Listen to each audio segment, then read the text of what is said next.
नहीं हमारा है, यह किसी का नारा है। QC को दिल से अपनाओ, अपनी समस्या स्वयं सुलझाओ। इस क्वालिटी सर्कल में आप सभी का हमारी टीम की तरफ से हार्दिक स्वागत और अभिनंदन करता हूँ। हमारी टीम का नाम है तेजस। महोदय जी, आगे बढ़ने से पहले मैं अपनी कंपनी के बारे में अवगत करना चाहता हूँ। हमारी कंपनी का नाम है इंडिया जापान लाइटिंग। यह एक बहुत ग्रुप की कंपनी है। इंडिया में सिर्फ 3 प्लांट है। Chennai plant, power plant, Gujarat plant. हम पावर प्लांट में काम करते हैं, जो कि स्थापना 2006 में हुई। और साथ ही हमारी कंपनी ने समय समय पर ISO 14001, ISO 14049, ISO 50000 जैसे भी तरीके नवाजा गया। आइए अब मैं आपको हमारे कंपनी के कुछ मेजर कस्टमर से इंट्रोड्यूस कराती हूँ। हमारे कंपनी के मेजर कस्टमर हैं Maruti Suzuki, Honda, Yamaha, Tata, Ashok, Airtel इत्यादि। हमारी कंपनी के मेजर प्रोडक्ट रेंज है हैंडलर मॉडल है। हमें बताते हुए बड़ा गर्व महसूस होता है कि इंडिया में आए चले पहली बार LED टेक्नोलॉजी में लो बीम, LED टेक्नोलॉजी में लो बीम और हाई बीम को इंट्रोड्यूस कराया था।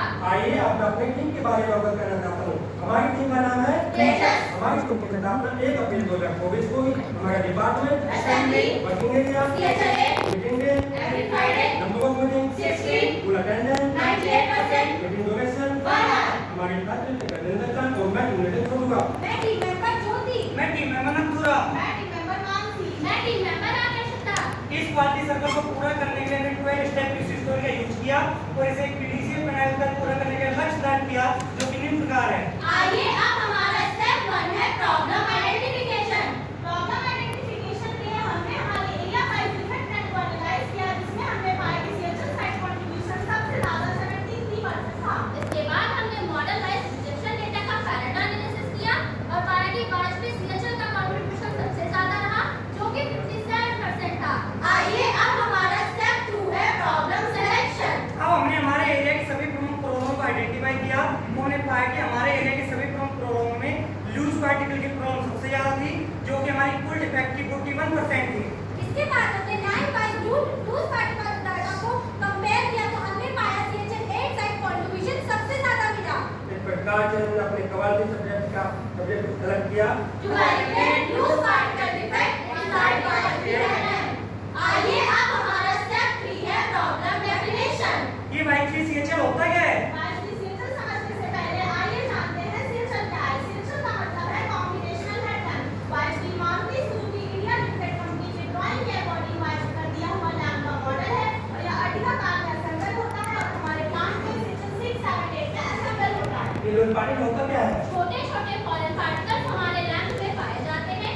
वह हमारे लूज पार्टिकल होते हैं, जिनकी वजह से हमारे लैंप में कस्टमर के अनुसार अपीयरेंस डिफेक्ट पाया जाता है। इस प्रॉब्लम के इफेक्ट क्या थे? इस प्रॉब्लम की वजह से हमें कंप्लीट लैंप को स्क्रैप करना पड़ता था। इससे हमारी स्क्रैप कॉस्ट इंक्रीज होती थी। इससे हमारी प्रोडक्टिविटी लॉस होती थी और हम कस्टमर को भी सेटिस्फाई नहीं कर पाते। अब हमने हमारे QC के टारगेट को तय किया और चल रहे मंथली एवरेज स्क्रैप को 100% तक रिड्यूस करने के एक लक्ष्य तय किया। आइए अब हमारा स्टेप 4 है प्रॉब्लम एनालिसिस। इस स्टेप में हमने अपने प्रॉब्लम को डीपली समझने के लिए डिफेक्टिव लैंप को डिसमेंटल किया और उनके लूज पार्टिकल को कलेक्ट किया। उसके बाद हमने उनकी डायमेंशन चेक की और मटेरियल साइज और कलर का स्टडी किया। इसका मटेरियल क्या था? ये PMC मटेरियल का था। ये किसका लगता था? इसका कलर ग्रे था। इसका साइज क्या था? ये लगभग 1.5 mm से 3 mm के बीच में थे। इसके बाद हमने अपनी लाइन का प्रोसेस को डायग्राम स्टडी किया, जिसमें हमने पाया कि मशीन पुश ऑन पीक से लेकर लेंस डिस्टेंस तक प्रॉब्लम जनरेट होने की संभावना सबसे ज्यादा थी। इसके बाद हमने प्रोसेस फ्लो डायग्राम को स्टडी किया तो हमने पाया रिफ्लेक्टर सब असेंबली से हमारी प्रॉब्लम जनरेट होती थी और फाइनल इंस्पेक्शन पे जाके आउटफ्लो होती थी। आइए अब हमारा स्टेप 5 है फाइंडिंग आउट पॉसिबल कॉजेस। इस स्टेप में हमने अपने प्रॉब्लम सिस्टम में सभी पॉसिबल कॉज को एप्ट के बाद हमने फॉलो कैटेगरी जैसे मैन, मशीन, मेथड, मेटल में डिवाइड किया। तो वेल्डिंग करने के बाद मशीन में एक और तो मेटल में एक और थी वैल्यू रेट। इससे हमारे दो पोटेंशियल कॉजेस निकल के सामने आए। पहला हमारा रिफ्लेक्टर स्लॉट में ब्लैक एब्जॉर्ब हो रही थी। दूसरा एक्सलरेट ट्रीटमेंट के दौरान हमारा BMC मटेरियल क्रैक हो रहा था और स्टेशन पे फॉल डाउन हो रहा था। आइए अब हमारा स्टेप 6 है रूट कॉज एनालिसिस। हमारे जो वैलिड को निकल के सामने आए थे, उसके आधार पर उसको जानने का प्रयास किया और वाई एनालिसिस किया। उन्होंने पाया कि हमारी जो पहली प्रॉब्लम थी वो थी हमारे रिफ्लेक्टर में फ्लैश ऑब्जर्व हो रही थी। ऐसा क्यों? हमारा डिफरेंस मेथड सही नहीं था। ऐसा क्यों? क्योंकि हमारा ऑपरेटर डिप्रेसिंग बैक साइड से ही कर रहा था। ऐसा क्यों? हमारी एसिड में डिफरेंस दिखाई नहीं था। क्या यही हमारा रूट कॉज है? हाँ, यही हमारा रूट कॉज है। तो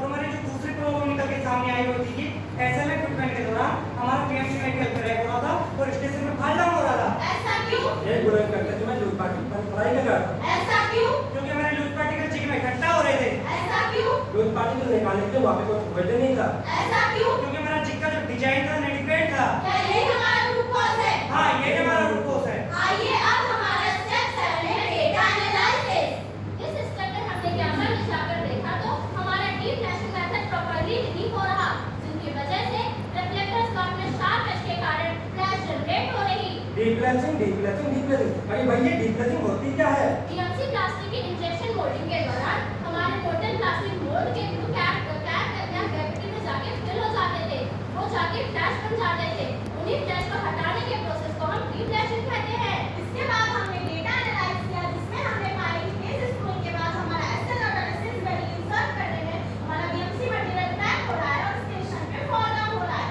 आइए अब हमारा स्टेप 8 है डेवलपमेंट ऑफ सॉल्यूशन। इस स्टेप के अंदर हमने अपने सभी प्रॉब्लम का सॉल्यूशन का डेवलपमेंट किया। तो सवाल की कोर्स को लीड टाइप के आधार पर उनकी फिजिकल थी। हमारा पहला काउंटर मेजर था to modify reflector deflection method. क्या ये counter measure feasible to implement था? हाँ, ये counter method visible to implement था। हमारा दूसरा काउंटर मेजर था modification in reflector and basic. क्या ये counter measure feasible to implement था? हाँ, ये counter method visible to implement था। हमारा तीसरा काउंटर मेजर था चेंजमेंट इन इलेक्ट्रो सीक्वेंस। क्या ये काउंटर मेजर भी फिजिबल टू इंप्लीमेंट था? हाँ, ये counter method visible to implement था। अब हमने हमारे सभी काउंटर मेजर विजिबिलिटी टेस्ट करने के बाद काउंटर मेजर मैट्रिक्स के माध्यम से काउंटर मेजर और टारगेट डेट डिसाइड की तथा सभी टीम मेंबर्स की रिस्पांसिबिलिटी तय की, जो कि निम्न प्रकार है।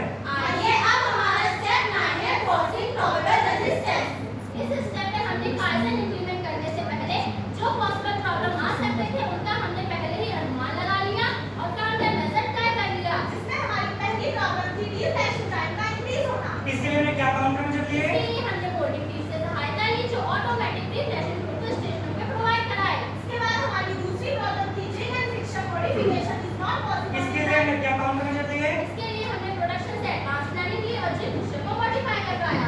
आइए अब हमारा स्टेप 10 है trial implementation and check performance. Trial implementation and check performance में हमने ये पाया कि पहले हमारा operator deep dashing back side से कर रहा था, अब हमारा operator deep dashing back side और फ्रंट साइड दोनों साइड से कर रहा है, जिससे हमारी फ्लैश की प्रॉब्लम खत्म हो चुकी है। कैमरा में जाके हमने ये एनालाइज किया कि रिफ्लेक्टर और बेस असेंबली स्टेशन में हमारे एसएल एंड मेटल की चिपों इकट्ठा हो रहे थे, जिसमें हमने कुछ मॉडिफिकेशंस करवाए, जैसे हमने चिपें होल करवाई, वाटर ट्रे लगाई और सक्शन फैन लगवाए। रिफ्लेक्टर और बेस असेंबली स्टेशन में जो पहले ये दो सीक्वेंस फॉलो होते थे, उनसे हमारे tag chip off easily remove नहीं होते थे, जिनके बाद हमने ये दो सीक्वेंस चेंज कराया, क्रिटिकल पोजीशंस आइडेंटिफाई करवाया, जिससे हमारे tag chip off easily remove हो गए।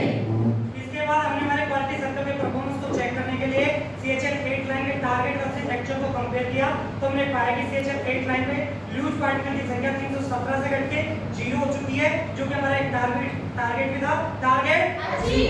इसके बाद हमने चित्र 8 लाइन पर जाकर लूज पार्टिकल डिफेक्टिव डिस्प्ले में चर्चा करते हुए मध्य डिफेक्टिव को मॉडल किया। तो पाया कि पिछले 3 महीने से लूज पार्टिकल कोई भी प्रॉब्लम रिपोर्ट नहीं हुई है। यस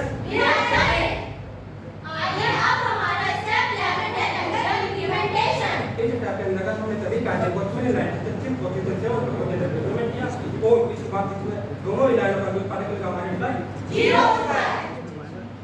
इसके बाद हमने स्टैंडर्डाइजेशन करने के लिए डिफ्लेक्शन मेथड एसओपी में front side back side process को भी मेंशन किया। इसके बाद हमने न्यू चिप डेवलपमेंट को चेक शीट में मेंशन किया, जैसे कि आप देख सकते हैं। इसके बाद हमने अपने जॉब सेटअप में कुछ मॉडिफिकेशंस करवाए हैं, जिसमें हमने कुछ पॉइंट सेट करवाए हैं, जैसे हमें वाटर टेक की कंडीशन चेक करनी है, रीस्टार्टिंग की कंडीशन चेक करनी है और वहां पर मटेरियल ना रखे होने की कंडीशन चेक करनी है। आइए अब हमारा स्टेप 12 है फॉलो अप रिव्यू। इस क्वालिटी सर्कल को पूरा करने के बाद हमने हमारे QC रोडमैप को रिव्यू किया, उन्होंने पाया कि हमने हमारी सभी एक्टिविटी को एक तय समय सीमा में रहते हुए पूरा किया। जैसा कि आप सभी जानते हैं, किसी भी क्वालिटी सर्कल को पूरा करने के बाद हमें कुछ टेंजल और इंटेंजल बेनिफिट प्राप्त होते हैं। ये टेक्निकल बेनिफिट्स क्या होते हैं? टेंजल बेनिफिट वो बेनिफिट होते हैं जिसे हम मेजर कर सकते हैं, जैसे कि सेफ्टी की बात करें तो एक्सीडेंट हमारे 0 रहे। क्वालिटी में हमने 151 नंबर के रिजेक्शन को रिड्यूस किया। डिलीवरी ऑन टाइम की। अगर कोर्स सेविंग की बात की जाए तो 4,40,00,000 की कोर्स सेविंग भी थी। ये टेक्निकल बेनिफिट्स क्या होते हैं? इंटेंजल बेनिफिट